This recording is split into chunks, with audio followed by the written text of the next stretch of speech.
who will receive the 2022 Latiolsis Award today. Russ, the award is very deserved, and I've truly enjoyed getting to know you over the years. Your impact on the profession has been significant, and your generous and caring personality leaves a lasting impression on all who know you. Congratulations. Thank you.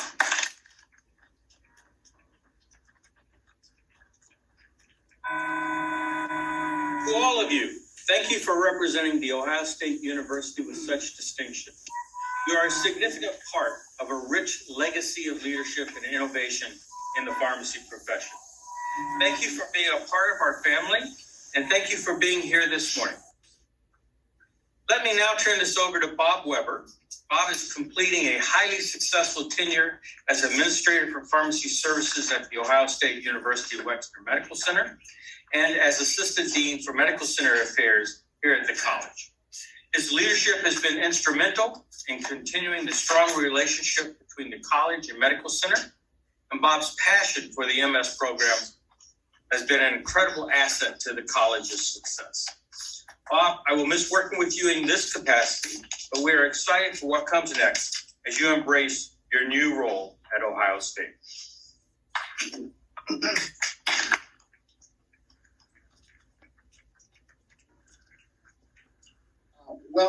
Welcome today. This is an event and a time I'm so proud to be standing in this room. If you would have seen this room 3 years ago, it's a total transformation. And so I'm so proud of everyone who has helped and so proud of the fact that we're standing here today. I also want to welcome the Latiolsis family. Thank you so much for being here. I've gotten to know Lance pretty well, and I think that you guys are a wonderful group of people, and Cliff would be very, very proud of you, obviously. So welcome. But we dedicate this classroom space really to the memory of Cliff, and also to honor Russ's family, but also to continue our legacy within Ohio State, to continue training the best pharmacy leaders in the country. There are a few folks to thank today for arranging this dedication ceremony.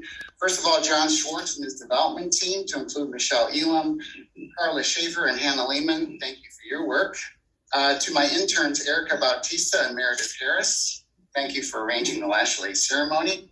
And a big thanks to Adam Betts. Adam Betts is in another room, but Adam and the university's FOD team did a fabulous job in getting this project done.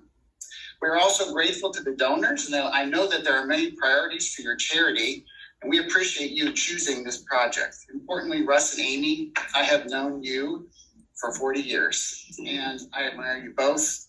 Without your generosity, this classroom would not be a success. Also, Sarah, Roger, and Betty, Dave, and Phyllis, thanks for joining Barb and I in helping to fund this classroom and library. It would not happen without your generosity and your gift. In 2012, I approached Dean Bergemeyer and I said, I would like to have a space in the college that really memorializes the MS program, but Cliff Latiolsis, and a space for us to go to. I said, there's no space. And so with some creative thinking, Henry, when he came, we actually thought about this space. And this was an old IT room that we converted to the library. This was a classroom. And we said, why don't we basically have a library and a classroom together? And you see here today a really fabulous product. This room has aesthetics and technology to achieve our long-term goals, which is to connect our residential students and our working professionals in a community of learning with all of you in this room. This library is a place for respite and also contains some great memorabilia, so please wander around in there. So from the bottom of my heart, thank you so much for all of your help with this room. And most importantly, go Buckeyes.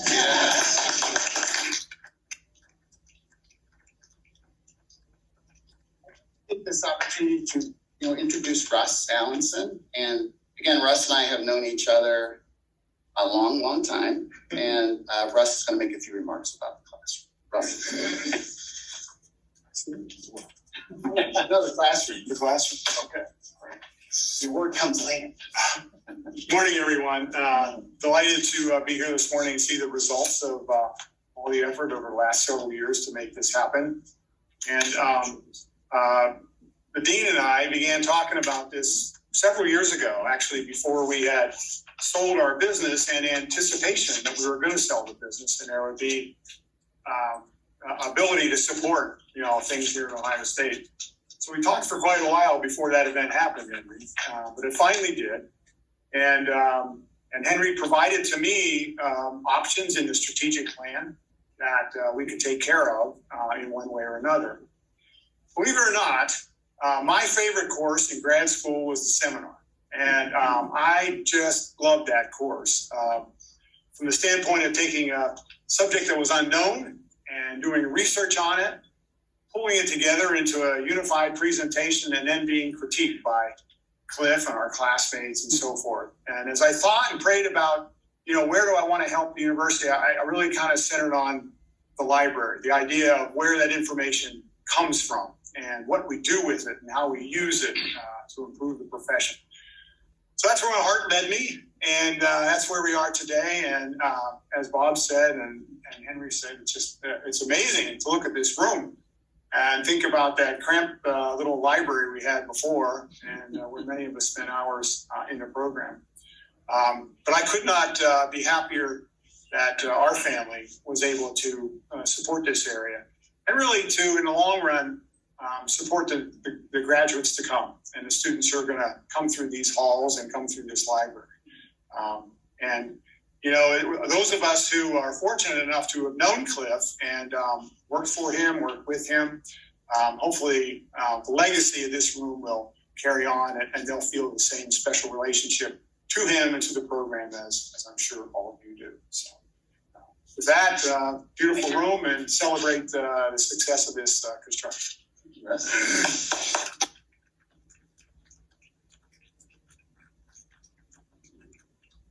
Ashley and I got to know one another in 2013 when we invited Jane to the 2013 Lashley Medal Ceremony, if you recall.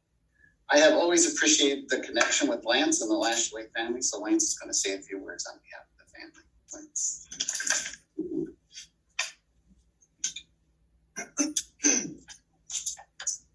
I want to thank everyone here for coming, and particularly for inviting me and my family members to attend. Anytime I speak with my father's former colleagues or residents, or really anyone who knew him, they often tell me what an impact he had on the profession and on their lives and careers.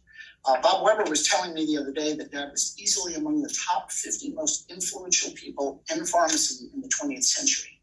So for me, it's an honor and also very humbling to know that this person who's being recognized today, commemorated today, was my dad.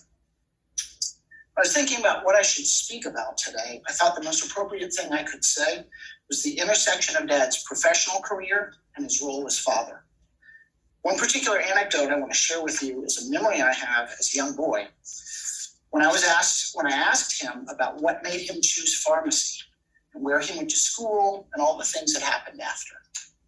When he came to the part of the story just after getting his degree, he told me something that I now look back on as being very profound. He told me that the typical career path in pharmacy, as in most professions, is to find a job at a hospital and get started. But he said that shortly after graduating, he was approached by Don Frankie and asked if he wanted to participate in writing the book that became Mirror to Hospital Pharmacy. The thing about the story that stuck with me the most was that he confessed that he struggled with the decision, because doing the research for the book was to be several years, and that meant several years not working at a hospital, which might set him back in terms of time. And then he told me that in the end, doing that research put him in a position where he was a subject matter expert on what every major hospital in the nation was doing, capturing best practices, and that made all the difference. So I understood that what may have seemed like a gamble was one of the turning points in his career. I also remember some of the things that he would tell me as I was growing up, particularly those little pieces of fatherly advice one gives to one's children. But in his case, he would usually reference his career and start by saying, something I always tell my residents is.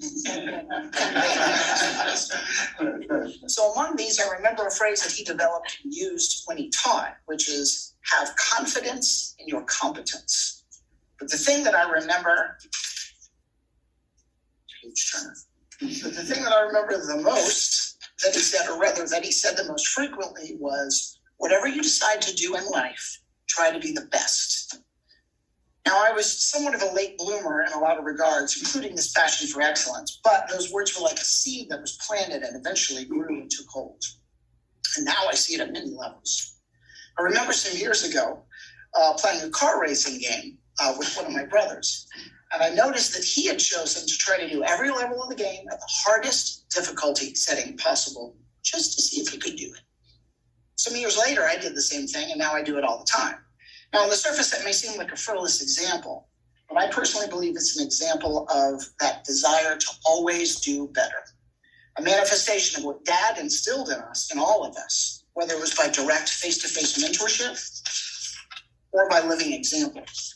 I also use that example because it speaks not just to the breadth, but to the depth. Not just trying to excel at the big things, which one might argue is easy, your career, your profession, your academic goals, but the little things. Even things that you do for fun or as a hobby. In my brother, I saw that competitive spirit, that passion for excellence had filtered down to the deepest level. And as I've grown up, I've seen that passion for excellence, that desire to always be improving in all my siblings. That thirst for knowledge, to always be open to learning something new, for knowing more, for improving. I'll always be humbly grateful to my father for giving us that. Now, they say that behind every great man is a great woman, so I don't want to go without mentioning my mother, Jane Latiolsis, which you know recently passed. Like Dad, she too was an intellectual, driven by that desire for excellence, always seeking to improve. And as some of you may know, they met at a wedding while they were both graduate students in Ann Arbor. I won't commit blasphemy by speaking the name of the neighboring state here at this time. You all know where. Now, Mom and Dad were alike in a lot of ways, primarily in their passion for excellence and their recognition of the importance of education. Mom was actually working on her PhD coursework here at Ohio State when I was born. I always felt a little guilty about having abruptly curtailed her academic pursuits by simply going into the school. Now, Mom and Dad were also very different in many ways, particularly in their personalities and their approach to things. And they certainly had their disagreements. But I think they were cut from the same cloth, and they spoke the same language, the language of excellence. Dad was a man of science, most certainly, and Mom was definitely a woman of the arts. But they complemented one another nicely in that regard. They gave all of us children good exposure to both modes of thought and to both worlds. I want to thank Dean Mann for making all of this happen, as he was instrumental in turning the vision of the Latiolsis Library into a reality. Without his tireless efforts, we would not be standing here today. And thank you again for inviting all of us family members to be a part of this ceremony. I am humbled and honored. Thank you.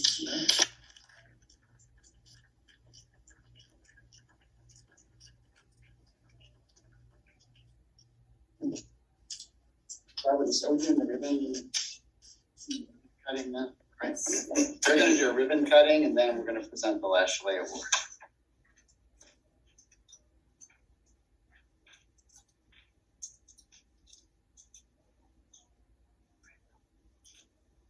Yeah, if the growlers can come up.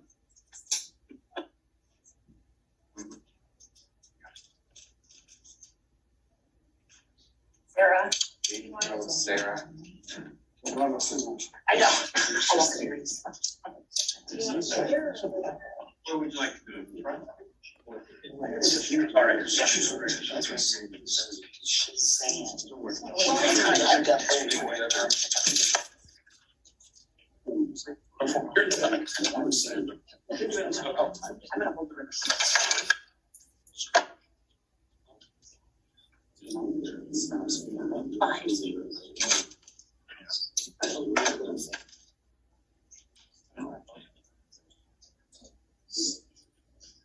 All right, everybody move up with your scissors. Okay. Okay.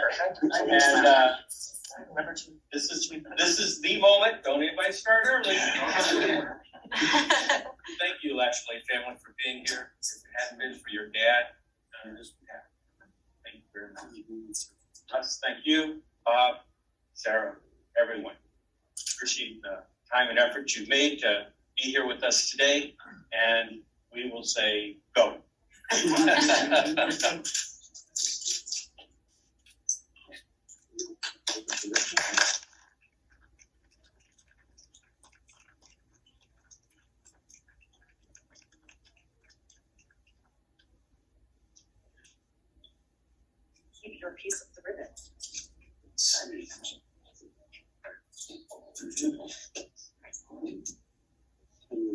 I'd like to mention also the wall panels. If you can see, for those folks on Zoom, there's a wall panel that separates the room, and it has the donors, some of the donors' names, as well as a quote from them. So it's sort of a philosophical perspective from their perspectives of health system pharmacies and obviously our careers. So there's also, the panel is also reproduced on the inside of the library as well. So that recognizes some of the four key donors in this room. So thank you again for everyone that's donated. So it was December 1982, Los Angeles, mid-year clinical meeting.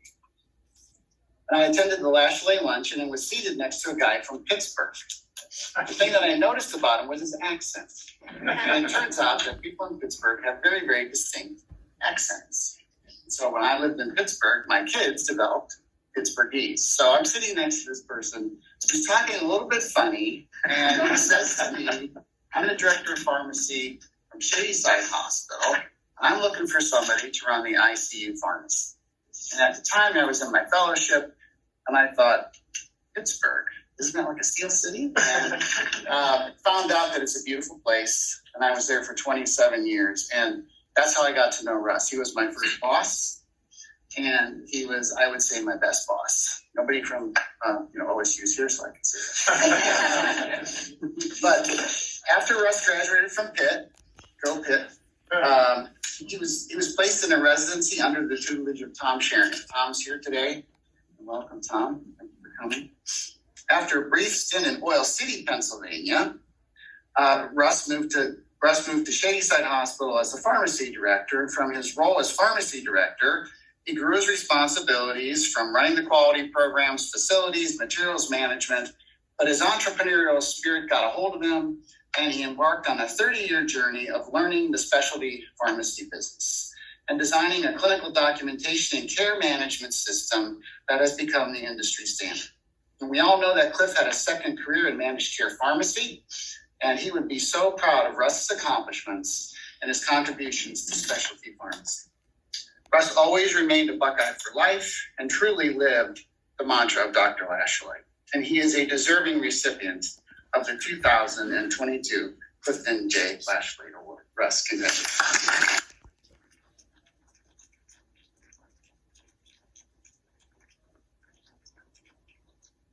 Recipient of the award, you received the plaque, which we'll take a picture of here in a minute. But there's a medal. This medal was developed in 2013. As Dr. Lashley's picture on the back, as it has Russ's name, Enthusiasm for Excellence, 2022 recipient, Russell Allenson, RPH, MS. So, based on that, it's like getting the gold medal, right? Right. It's very heavy too. You have to do neck exercise.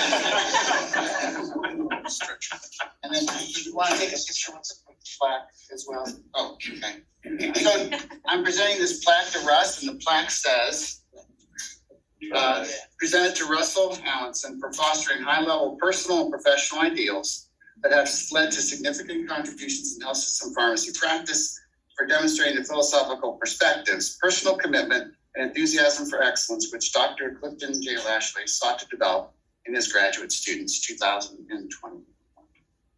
Russ, congratulations. All right.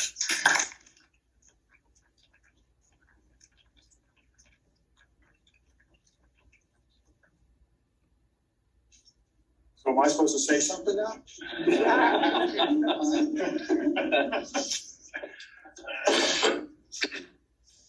Give a person the podium and let them take over, right?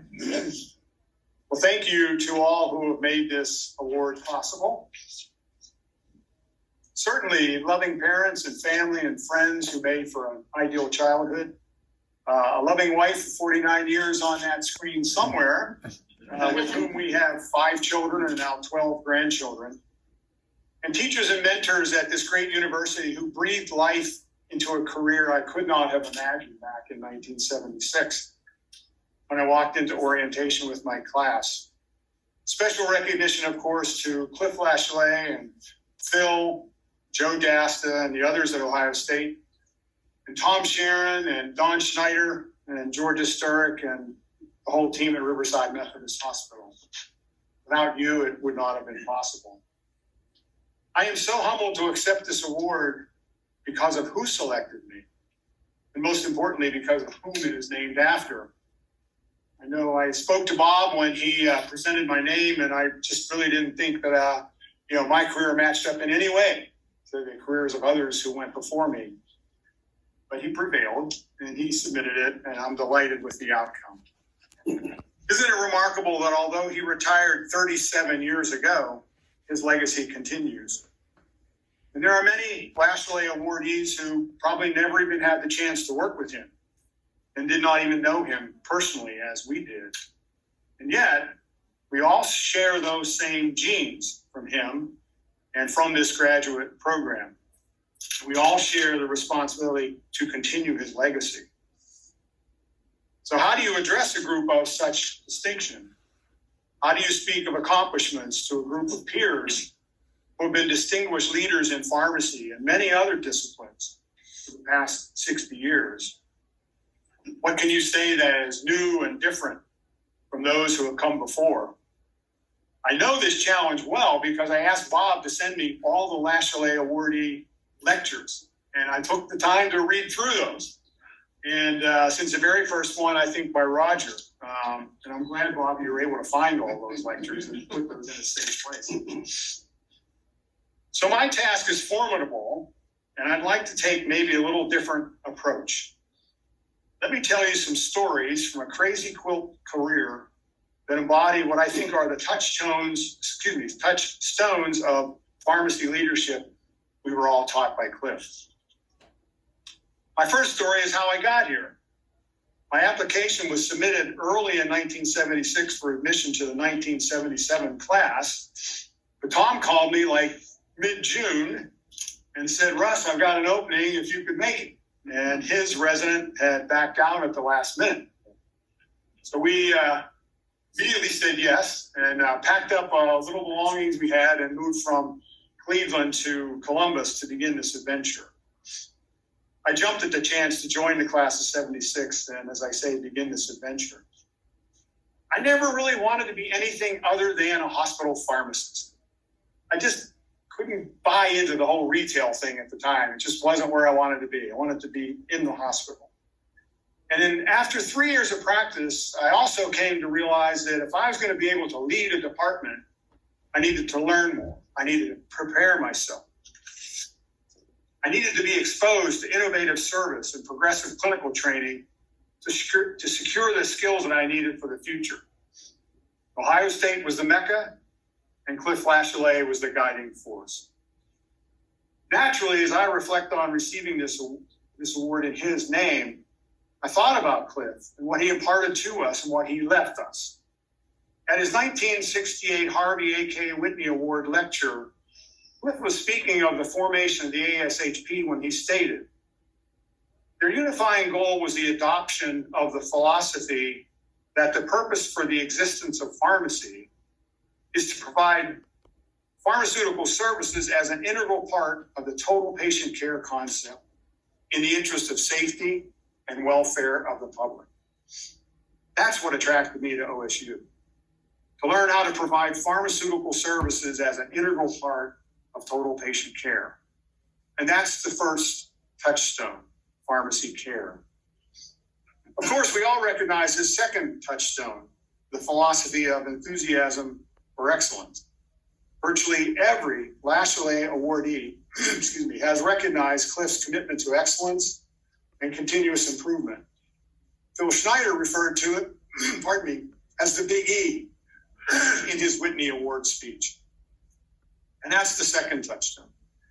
The third touchstone to Cliff's legacy is one that I don't think gets enough recognition, and that is innovation.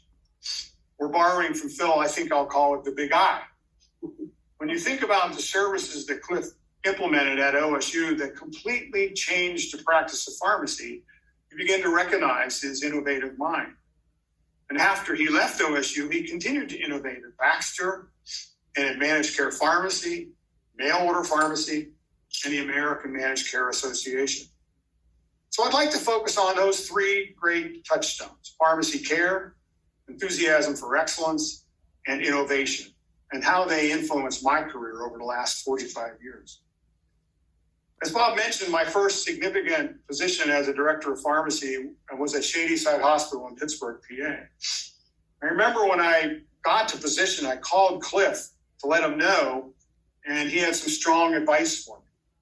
Words to the effect that hospital pharmacy in Pittsburgh was well behind the times. And I had a lot of work ahead of me.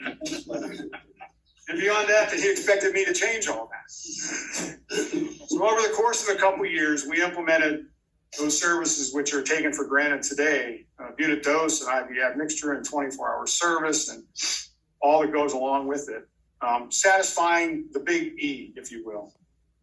But we also implemented decentralized clinical services using satellite pharmacies to get the pharmacist in the patient care area, thus satisfying the big I. There was nothing like it in Pittsburgh at the time. And I'm proud to tell you that when my first hire was him.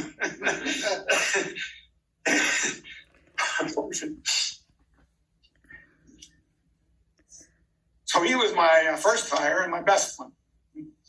And he was fresh out of his fellowship in critical care pharmacy to lead our critical care pharmacy service. A few years later, I was promoted to be a hospital administrator, and over time had the opportunity to lead every department in the hospital with the exception of nursing and finance. And again, it was from the MS program that I had the confidence to step out of my comfort zone and into an entirely new management environment and begin to apply the big E to other departments. Ultimately, that led to the opportunity to implement a total quality management CQI program across the entire organization, which is probably many of you remember back in the early 90s, that was what was being done. This was like a huge graduate program. I mentioned earlier how much I liked the seminar, and this was very much like that. I had the opportunity to research all the quality gurus at the time and develop a quality system to address not only operational quality, but clinical quality outcomes as well. As Cliff would have advised, commit to the project and then figure out how you're going to do it. I had a lot of figuring out to do. What I learned in that experience will serve me for the rest of my career. Now, around this time in the early 90s, a company called Statlanders began to provide specialty pharmacy services, brand new field of pharmacy. How this came about is really another interesting story. UPMC at the time was a major transplant center, and people came to Pittsburgh from all over the country and internationally to have transplants. And when they returned home, their local pharmacy often could not provide the medications that they needed. Statlanders was just a typical neighborhood pharmacy, but it stood out for its reputation for quality and compassion. So UPMC came to Statlanders for help getting meds to their transplant patients, and from that began to grow this huge specialty pharmacy business. At the time, Statlanders was caring for about 30,000 transplant patients across the country. I've often wondered what Cliff would have thought about that. On the one hand, UPMC missed the big E, opportunity to provide pharmacy care to their discharged patients. But at the same time, Statlanders embraced the big I to create an entirely new business using FedEx overnight in-home delivery across the country. Well, in 1996, Statlanders won the contract from Merck to be the sole specialty pharmacy distributor of a drug called Crixaban at that time. And Crixaban was a protease inhibitor that really changed the therapy of patients who had HIV. I was recruited there to be the VP of pharmacy. Bob warned me, Russ, you're going to the dark side. I said, well, Bob, if I am, I'll come back if I need you. The many things we did there, perhaps the most impactful was to re-engineer the pharmacy practice into providing more personal, consistent care telephonically to thousands of patients. We took the big pharmacy call center and shrunk it down into several smaller call centers that were dedicated to care for those patients. But we did that in a way that was data-driven. We used CQI and we used SPC control charts to measure all the services we were providing. It was really the big E and the big I together in creating this brand new service for these patients who had HIV. I left Statlanders in 2000 to join an internet company called Free Markets, which really was jumping off the end of the diving board. It was a huge innovation, as I had the opportunity to work in a business that connected customers, suppliers, and consultants in one large web-based application. This was revolutionary. It was one of the dot-com companies that changed the way we work and paved the way for the endless innovation after it. Share a humorous story with you about this experience. One day, I was on the elevator going to the 24th floor where the company was located. And I was joined by a man who I knew was the CEO. Younger guy, probably 40 years old. Now, he had taken the company public a few months earlier and was, on paper, a billionaire at the time. He looks at me and he says, "Are you the pharmacist?" And I replied, "Yeah, how do you know this?" And he said, "Well, if you don't mind me saying so, you're a bit of an odd duck here in this company." And I said, "Yeah, I suppose I am, but I'm here to help you figure out how this business fits in healthcare and make your next billion." He smiled and said, "Good luck, we need more like you." After 6 weeks in this company, I followed Cliff's advice and I kind of did an audit of the whole thing from my perspective as a market maker. Prepared this 10-page report on how we could improve the company from my vantage point as a market maker. Sent it up the flagpole to my supervisors. My immediate supervisor was not too happy. The couple above her, they were pretty impressed with what I saw early on in this company. I was quite reflective on the fact that I simply took what I had learned in my professional career and applied it to an entirely new and different business. Again, the big E was at work. My career at Free Markets was short-lived, and I've recruited to Priority Healthcare, a rapidly growing specialty pharmacy in Florida. Now, Priority Healthcare had a significant population of hepatitis C patients. For those of you old enough to remember, in the early 2000s, the standard of care for hepatitis C was pegylated interferon and ribavirin, each with their own side effects and toxicity. It was a very difficult year-long regimen, and the best outcomes you could achieve was like a 50% response rate, provided the patient was at least 80% adherent to the dose and to the schedule. So we developed a pharmacy care plan administered telephonically that drove adherence and outcomes equal to the best published results. Merck invited me to make presentations across the country to share our hepatitis C care plan and results. And I would meet with a gastroenterologist in a city, and we would tag team a presentation to a group of physicians and nurses and researchers and others. And the gastroenterologists were uniformly surprised at our results and marveled that a specialty pharmacy could achieve results equal to their large research teams. Again, I was indebted to Cliff for creating an approach to pharmacy care that was both innovative and requiring excellence. While I was at PHC, at Priority Healthcare, I'd observed that our pharmacy staff needed a software application that provided a source of unbiased drug and medical information at their fingertips, a standardized pharmacy care plan based on best practice guidelines, a place to document the care they provided and the patient's response to care, and finally, a system that had robust data capture and powerful reporting to evaluate business and clinical outcomes. There was no software product on the market at that time that met those objectives, and that provided me with the insights for a technology platform to manage pharmacy care. The big E, the big I, and patient care. Following a sale in 2006, I left Priority Healthcare and co-founded Theragy with the goal of creating a cloud-based application that would meet these objectives. Now, starting a business de novo with no outside investors was by far the hardest thing I've ever done in my career. The fact that I started a business at 55 in the teeth of a recession made it all the harder. To drive revenue, our business goals, we consulted with companies to build their own specialty pharmacy. We built one for AbbVie, and we built one for Prime Therapeutics.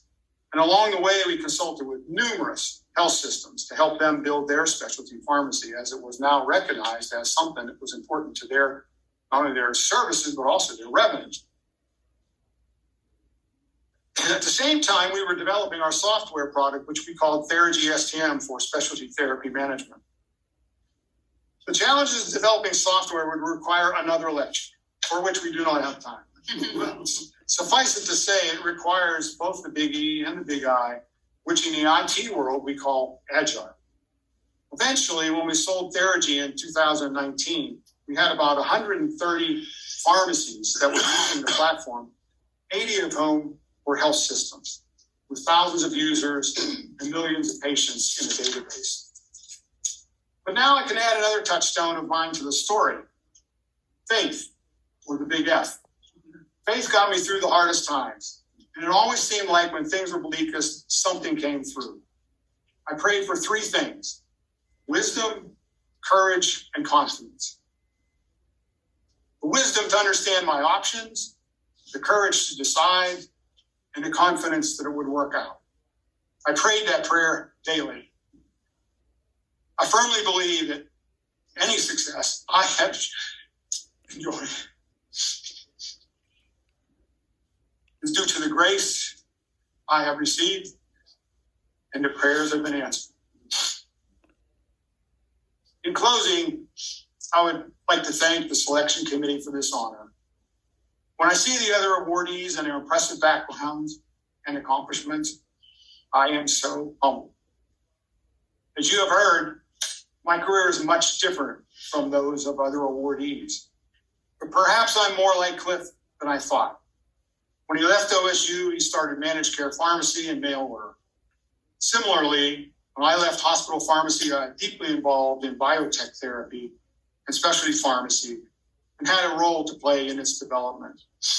And eventually, I came back to hospital pharmacy as a consultant to help them build their own specialty pharmacy and as a partner with a software application developed specifically for the practice of clinical pharmacy. But regardless of where we have all found ourselves, those underlying values, those touchstones of pharmacy care, enthusiasm for excellence, and innovation that are the foundation of this program shine through every graduate. I've been blessed to receive a number of awards from my profession. But of all of them, this is the one I would cherish the most, as it comes from my peers in a program that has produced the finest of professionals. A very good friend of our family was a delightful Irish priest, and he would always close his remarks by quoting Shakespeare, which I would like to share today. I can no other answer make but thanks and thanks and forever thanks. May God bless you all.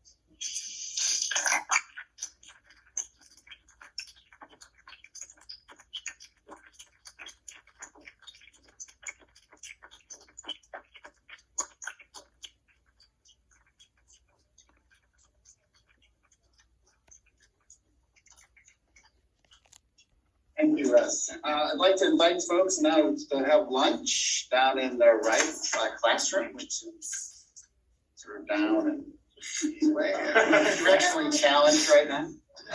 But Erica and Meredith will kindly